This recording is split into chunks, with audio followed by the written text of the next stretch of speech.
Olá, seja bem-vindo a mais um vídeo do nosso treinamento.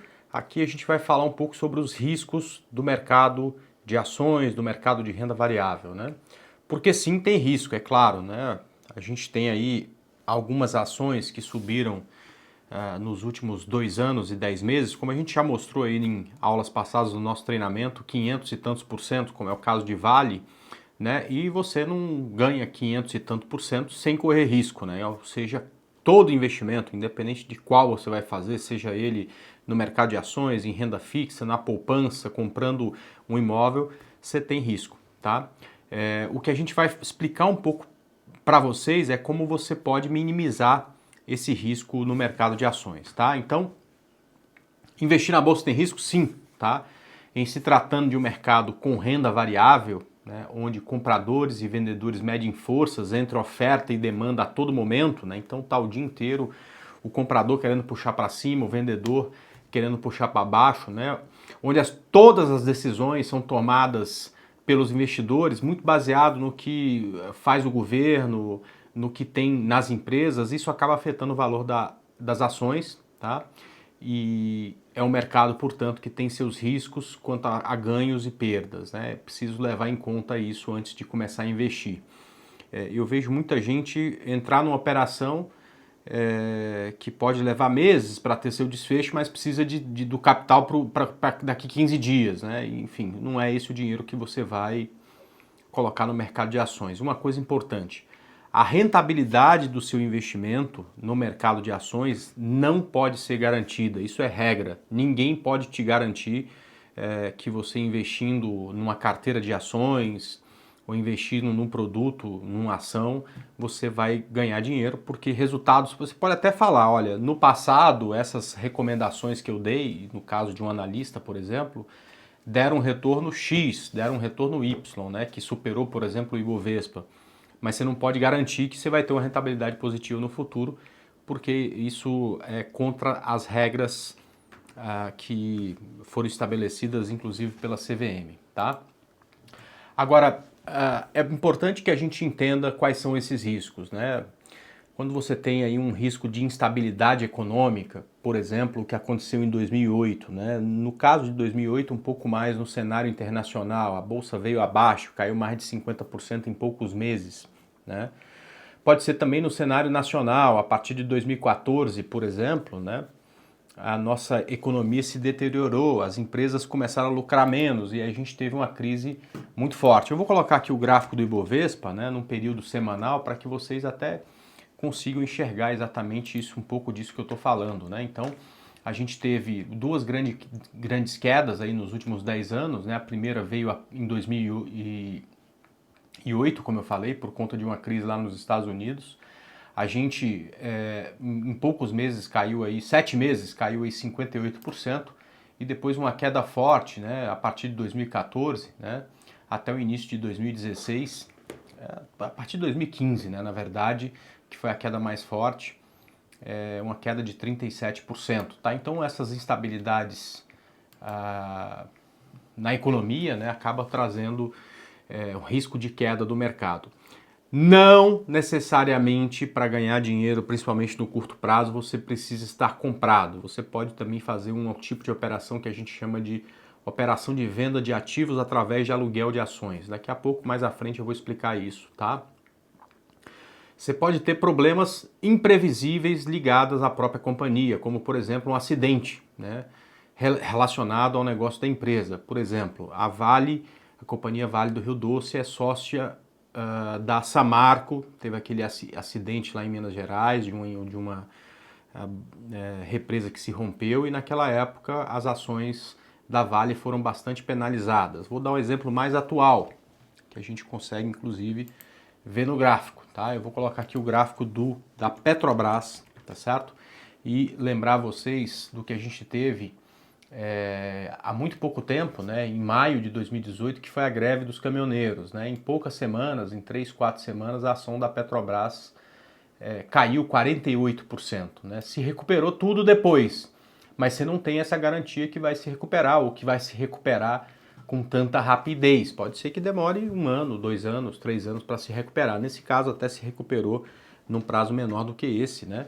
mas é uma coisa para você ficar de olho, né? Incertezas relacionadas ao mercado ou setor em que está inserida a empresa, por exemplo, né? Um setor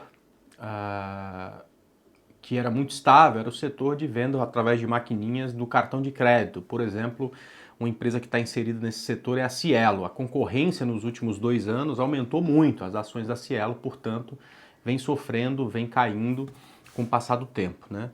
Por isso, pessoal, é muito importante diversificar a sua carteira de ações, tá? Muitíssimo importante. Por exemplo, se ações da empresa do setor A cai, pode ser que as empresas do setor B e C subam, tá? E aí você acaba ganhando por conta da diversificação ou perdendo menos por conta de uma queda forte, por conta dessa diversificação, tá? Eu vou dar um exemplo, né? A gente mostrou agora há pouco as ações de Petrobras durante a greve dos caminhoneiros. Olha só o tamanho da queda, né? Se a gente olhar no mesmo período, né, as ações da SUSB, que é a Suzano, papel e celulose, né, ela subiu no mesmo período, né, em que a Petrobras caía 50%, ela subiu 50%, tá? Por quê? Porque este momento foi ruim para a economia, fez o dólar disparar, como a Suzano, ela vende em dólar, né, as ações da companhia tiveram uma forte subida, né? O contrário também é verdadeiro. A partir do primeiro turno, as empresas estatais subiram com muita força e o dólar caiu. A Suzano, que vende em dólar, veio para a tendência de baixa, né? Então, se você tem ações de Petrobras e de Suzano, você já consegue, em alguns desses problemas que a gente falou aqui, um hedge, ou seja, apostar na diversificação para ter um melhor resultado no longo prazo, né? Então, existem algumas estratégias e cuidados que minimizam e muito esses riscos, né? Uma delas é através de uma diversificação adequada da carteira, tá? Então, se você tem um único ativo, o risco daquela empresa ter um problema ou do setor ter um problema é muito grande, a partir de 2 ativos é um pouco menor, de 4 ativo você tem uma redução de 75% desse risco, e com 9 ativos você tem uma redução de quase 90% desse risco, né? As minhas carteiras de curto prazo, tá? Que são de operações que duram em média, entre 15 e 20 dias, né? Entre 10 e 15 pregões, elas têm pelo menos 9 ativos, tá? Quando a gente não está posicionado em 9 ativos é porque o dinheiro está em conta, né? Uma das regras que eu gosto muito é de nunca colocar para essas operações mais do que 15% do capital.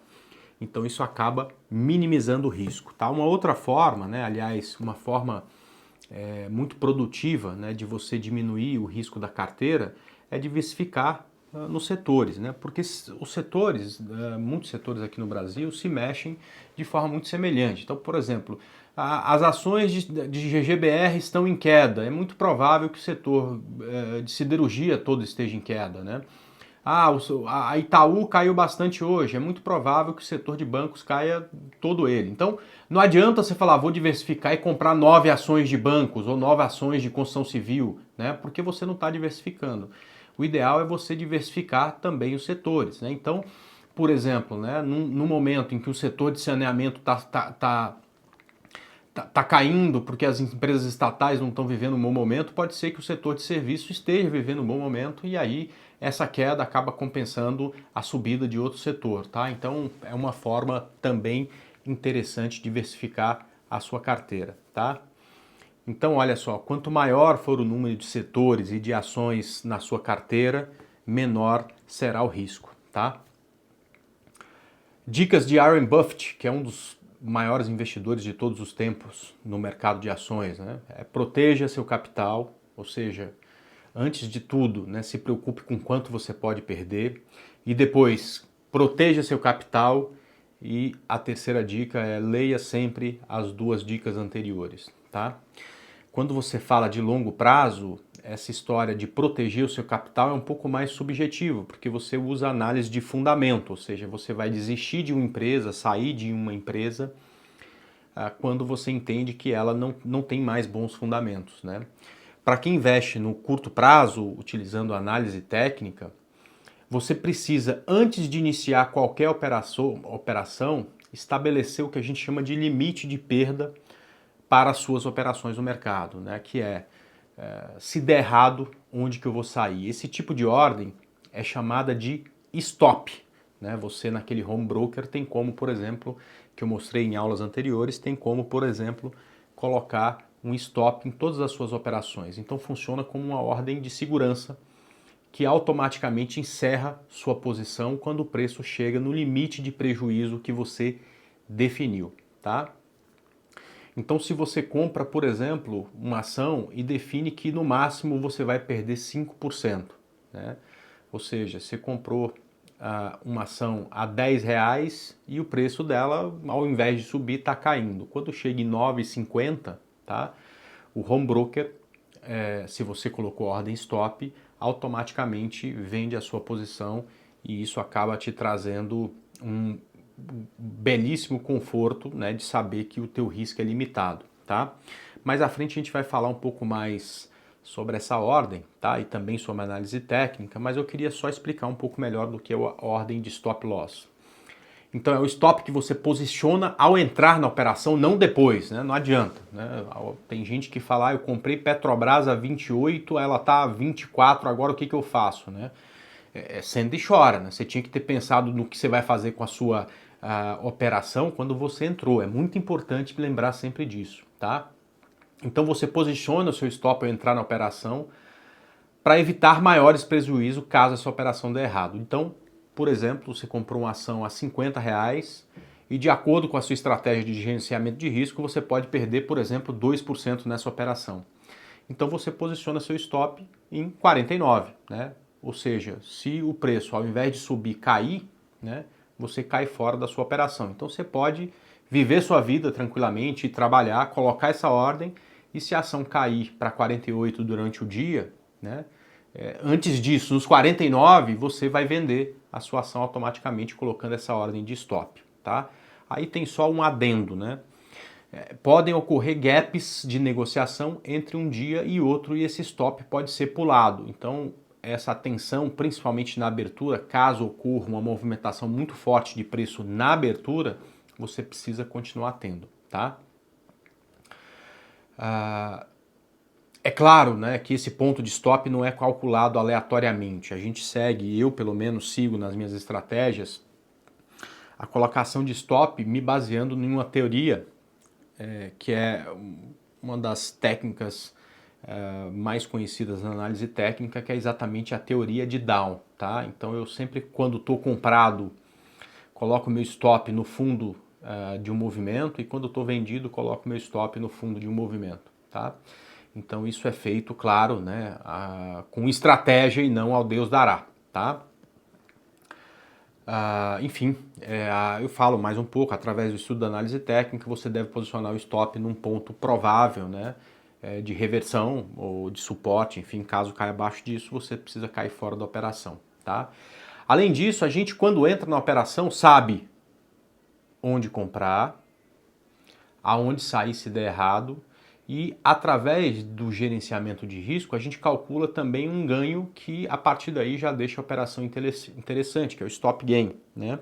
Então segue o mesmo raciocínio do loss para garantir o lucro de acordo com a sua estratégia traçada pela análise técnica, né? Então você comprou a 50 e, poxa, se ela subir 2% ou 4% chegar a 52, você entende que o preço pode voltar a cair. Então você posiciona a sua saída de 52 e aí automaticamente você garante o lucro nesse determinado preço-alvo do ativo, tá? Hoje você já tem, por exemplo, no home broker da Clear, como comprar uma ação e colocar no mesmo momento stop loss e gain, tá? É uma ordem tão importante, são coisas tão importantes que isso você já tem como fazer automaticamente. Então, você comprou, se o preço subir e bater no teu ponto de saída, você sai e a ordem loss é cancelada. Se o preço voltar e cair no seu stop loss, a ordem gain é cancelada e você fica completamente protegido, tá? Agora eu queria mostrar um pouco mais de como isso é importante, né? Hoje as plataformas elas já têm como você, inclusive, deixar isso pré-estabelecido, tá? Eu vou pegar um exemplo aqui de Vale, por exemplo, esse aqui é o pregão de hoje. Vou colocar aqui um gráfico de 5 minutos, onde cada referência dessas que a gente tem aqui tem 5 minutos de duração, tá? Então, olha, eu consigo já desenhar uma estratégia que diz o seguinte, olha, se eu comprar Vale, né, a 50,28, poxa vida, deixa eu ver se eu consigo colocar, não tem porque está fora de pregão, deixa eu mudar aqui para, ao invés de Vale, contrato futuro, que eu entendo que vai ficar mais fácil de vocês entenderem, porque as ordens estão mais longas, tá? Então vamos lá, ó, né? Então eu tenho aqui uma ordem que foi colocada, né? Então olha, o que eu estou dizendo aqui? Essa linha azul é a linha onde eu quero comprar. Então, se o preço ultrapassar 85.400, eu vou comprar 15 contratos de índice, tá? Se ele cair e chegar a 85.140, o gráfico vai automaticamente me tirar da operação e eu aceito esse tamanho de risco. Se o preço fluir para cima, em 85.640, eu vou vender 10 contratos, vou ficar comprado com mais 5, e aí, se o preço chegar a 86.150, eu saio do resto da minha operação, tá certo? Tudo isso feito com as teclas do teclado, né? E um clique no mouse. Então, Shift é compra e Alt é venda, tá? Enfim, você consegue com muita facilidade, portanto, né? Colocar essas ordens no mercado e nunca mais aí você vai poder usar como desculpa, olha, o preço se mexeu muito rápido, não consegui colocar stop na minha operação, tá? Então, se você gosta do curto prazo e daqui a pouco vai ter um módulo inteiro sobre análise técnica, é muito importante que você entenda a necessidade e a importância do stop loss. Fechado?